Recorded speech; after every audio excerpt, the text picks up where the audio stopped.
श्रोता प्रेमियों, मैं राम सागर शास्त्री आप लोगों के समक्ष रखने जा रहा हूं मृग मृगी की कथा। देखिए, जिस समय महिष्मती नगर के है वंशी राजा सहस्त्रबाहु ने कामधेनु के लालच में परशुराम के पिता जमदग्नि का अपमान कर डाला और कामधेनु को लेकर अपने नगर को चला गया। उस समय परशुराम जी घर पर नहीं थे। जब इन्हें पिता के द्वारा सहस्त्रबाहु की करतूत का पता चला तो इन्होंने 21 बार पृथ्वी को क्षत्रिय विहीन करने की प्रतिज्ञा कर डाली और सहस्त्रबाहु पर विजय प्राप्त करने का उपाय पूछने के लिए सर्वप्रथम ब्रह्मलोक को गए।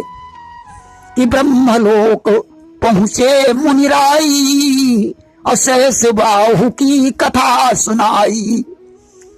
परशुराम ने ब्रह्मा जी से कहा, सहस्त्रबाहु ने हमारे पिता का अपमान किया है, इसलिए मैंने है वंशी राजाओं को जड़ से मिटाने की प्रतिज्ञा की है।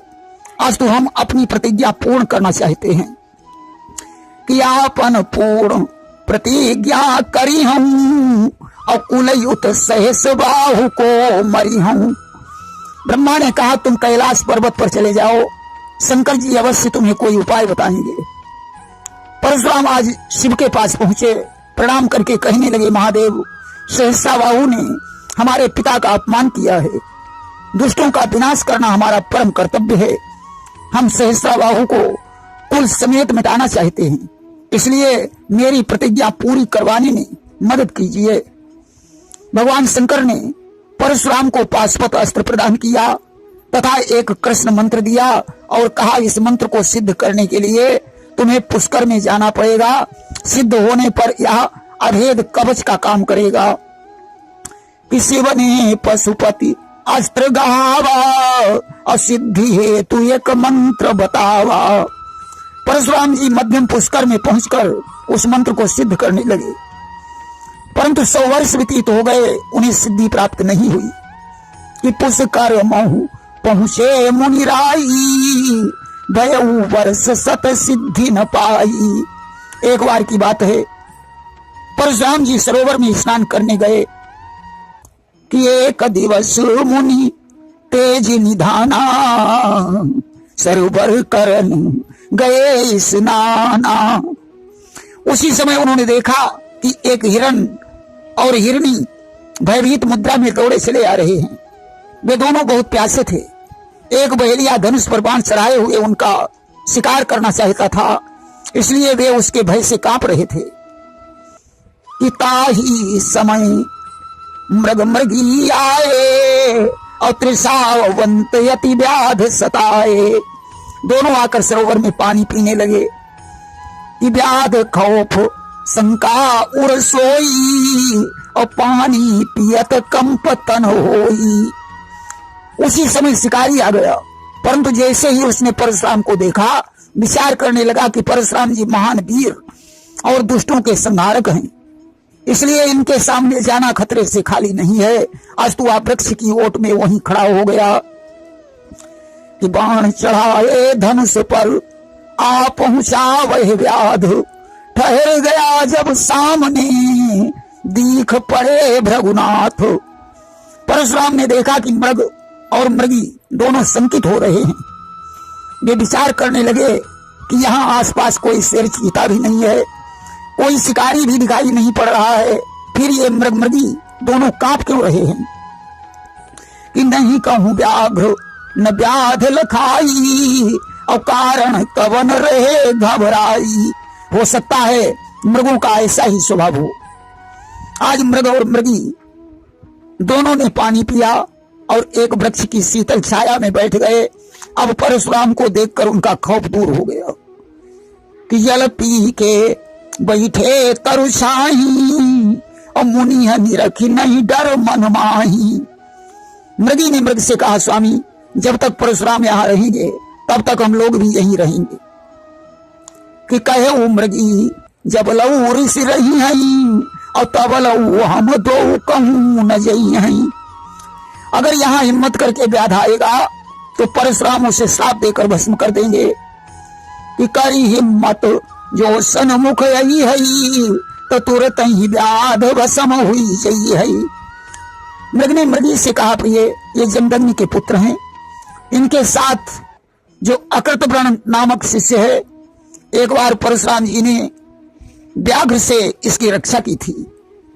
सहस्राबाहु ने इनके पिता का अपमान किया है, इसलिए इन्होंने हय वंशी राजाओं का संहार करने की प्रतिज्ञा की है। अतः मंत्रों की साधना के लिए ये यहाँ आए हैं। 100 वर्ष व्यतीत हो चुके हैं, परंतु इन्हें सिद्धि नहीं प्राप्त हुई। साधना में भक्ति का प्रमुख स्थान है। जब तक भक्ति में कमी रहती है तब तक सिद्धि प्राप्त नहीं होती। जब लहूं भक्ति माही कमताई और तब लहूं सिद्धि जाई नहीं पाई। मृग ने कहा, प्रिय शिव, नारद, सुखदेव, अम्बरीश, रंतिदेव, हनुमान और बलि को परमोत्तम भक्ति प्राप्त थी। उद्धव और गोपिकाओं को उत्तम भक्ति प्राप्त थी। वशिष्ठ, मनु आदि को मध्यम भक्ति प्राप्त थी। इसके अतिरिक्त अन्य सभी में कनिष्ठ भक्ति है। मृगी ने मृग से पूछा, स्वामी परशुराम में कौन सी भक्ति है? मृग ने कहा, प्रिय परशुराम में मध्यम भक्ति है। इसलिए परशुराम को बिना भक्ति के हजारों वर्षों तक सिद्धि प्राप्त नहीं हो सकती है।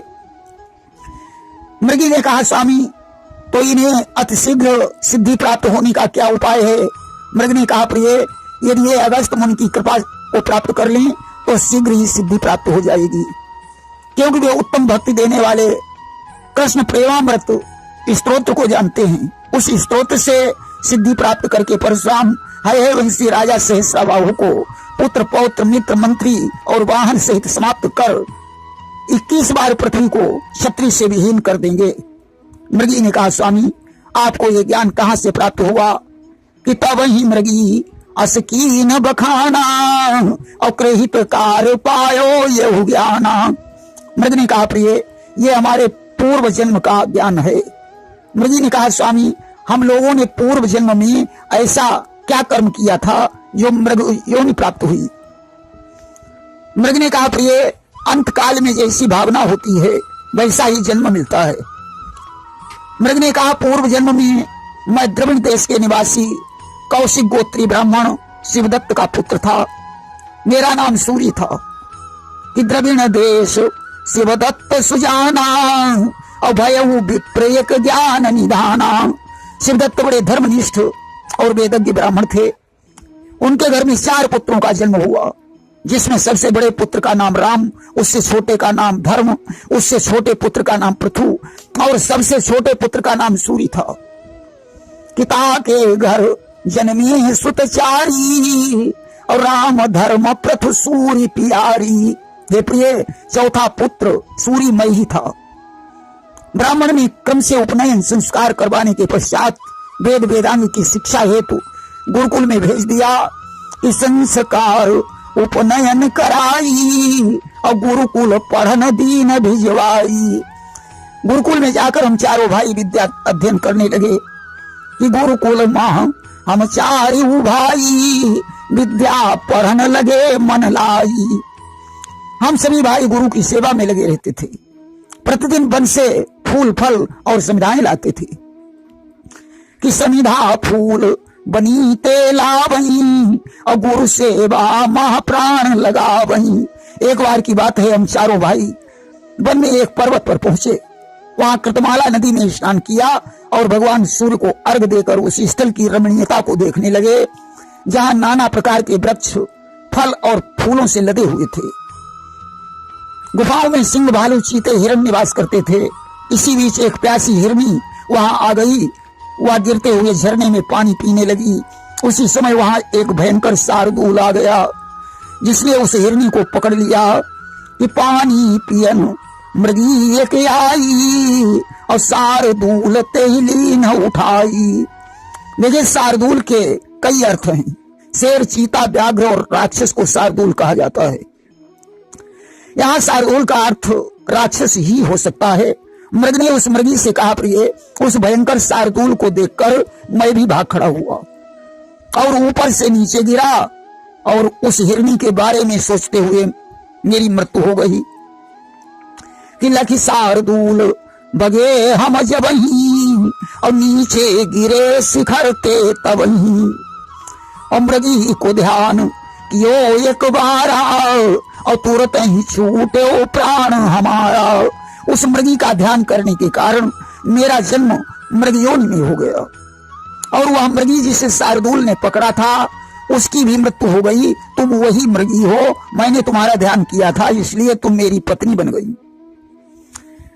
कि तुम सोई मृगी बनी मम नारी और हम सोई सूरी हिरण तनुधारी। अब मैं तुम्हें भविष्य की बात बता रहा हूं। जो व्याध हम लोगों के पीछे पड़ा है उसे एक सिंह खा जाएगा और वह मरकर स्वर्ग को चला जाएगा। कि व्याध जो हम कहाँ रहे हो सताई और ताको जई है सिंह चवाई।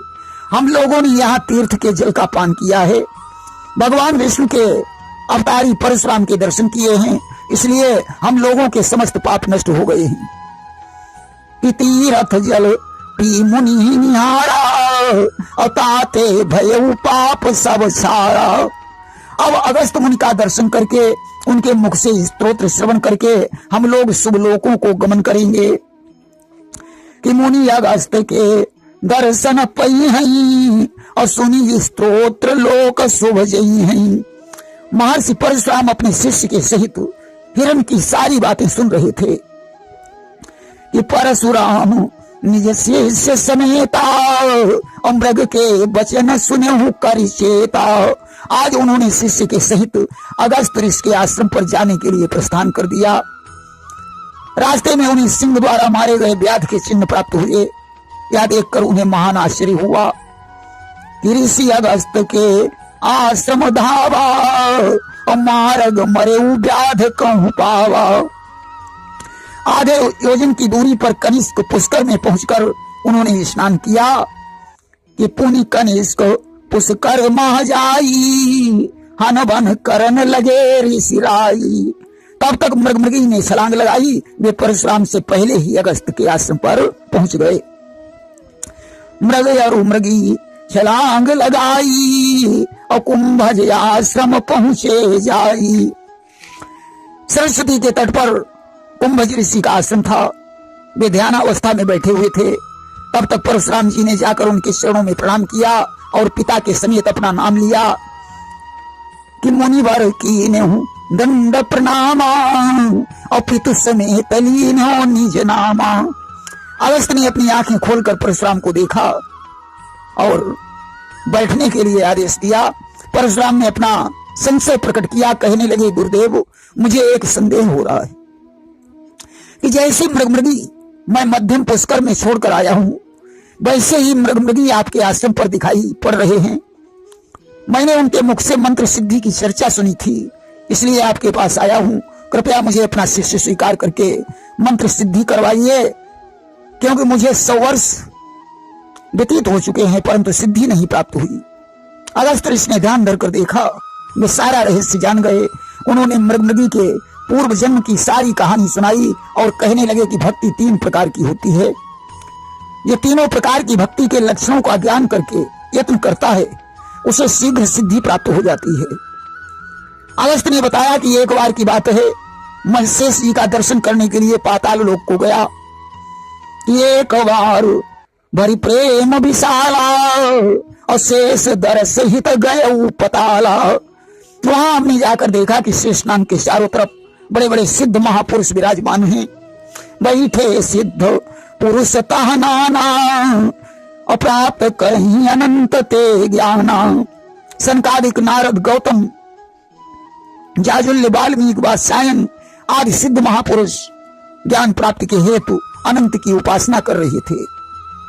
पृथ्वी भी वहां शेष के सामने बैठी हुई थी, भगवान की कथाएं सुन रही थी। मैं भी वहां बैठकर विष्णु की कथाएं श्रवण करने लगा। वहीं शेष जी के मुख से मैंने कृष्ण प्रेमामृत स्तोत्र सुना था कि विष्णु कथा कही आई भगवान और प्रेमामृत स्तोत्र बखाना। यह स्तोत्र समस्त पापों का नाश करने वाला है। इसमें भगवान के 108 नामों का वर्णन किया गया है, इसलिए इसे अष्टोत्तर शतक स्तोत्र के नाम से भी जाना जाता है। यह स्तोत्र 8 सिद्धियों को देने वाला है। यमुना देव संहारी बलभद्रो प्रियानुजा पूतना जीवित हरा सकटासुर भंजना। देखिए कृष्ण द्वैपायन ने इस स्तोत्र की रचना की है। इसके प्रभाव से पुत्रहीन भी पुत्रवान बन जाता है। अगस्त्य जी ने परशुराम को जिस समय प्रेमामृत स्तोत्र सुनाया तो स्तोत्र पूरा होते ही स्वर्ग से एक विमान आया कि जब अगस्त स्तोत्र बखाना और तब ही स्वर्ग ते आब विमाना। सभी के देखते देखते वे मृग और मृगी मानव रूप में बदल गए और अगस्त तथा परशुराम को प्रणाम करके विमान पर बैठकर स्वर्ग को चले गए कि मृग और मृगी मनुज तनु धारा और स्वर्ग लोक मोह कीन बिहारा। अब तो यह देखकर परशुराम को बहुत आश्चर्य हुआ। अगस्त ने मृग और मृगी का पूर्व वृत्तांत पहले ही सुनाया था और परशुराम से कहा कि परम दुर्लभ एक स्थान है जहां वामन भगवान ने बलि को अनुग्रहित किया था। उन्होंने बलि से 2.5 कदम पृथ्वी मांगकर 2 डगों में ही तीनों लोकों को नाप लिया था। उनका चरण जब ब्रह्मलोक में गया था तो ब्रह्मा जी ने उसे धोकर अपने कमंडल में डाल दिया जिससे गंगा की उत्पत्ति हुई थी। अतः तुम नर्मदा नदी के उत्तरी तट पर भृगुकक्ष नामक स्थान पर जाकर 1 माह इस स्तोत्र का पाठ करो, तुम्हें सिद्धि प्राप्त हो जाएगी। परशुराम ने वैसा ही किया। 1 माह के पश्चात भगवान कृष्ण उनके सामने प्रकट हो गए कि जब ये स्तोत्र जपे मुनिराई और तत्क्षण प्रगटे कृष्ण कन्हाई। भगवान कृष्ण ने कहा तुम्हारा कार्य सिद्ध हो गया है। अब तुम सहस्त्राबाहु को मारकर अपने पिता के अपमान का बदला लेकर इस भूमि को क्षत्रियों से रहित कर डालो। सहस्त्राबाहु मेरे चक्र का अवतार है। आज 24वें युग में जब त्रेता आएगा तब मैं राजा रघु के वंश में राम के रूप में अवतार लूंगा कि रघुकुल वंश दिनेश मझारा ली हूं आई राम अवतारा। उस समय मैं पृथ्वी को निश्चरहीन करके परम धाम को चला जाऊंगा कि निश्चरहीन जगत कर सारा परम धाम पुनि करहूं बिहारा। इतना कहकर भगवान कृष्ण अंतर ध्यान हो गए। अब परशुराम जी ने अपने शिष्य के सहित नर्मदा नदी के तट पर बसी हुई महिष्मती नगरी को प्रस्थान कर दिया और सहस्त्राबाहु के साथ युद्ध करके उसे समाप्त कर डाला। प्रेम से बोलिए वृंदावन बिहारी लाल की जय।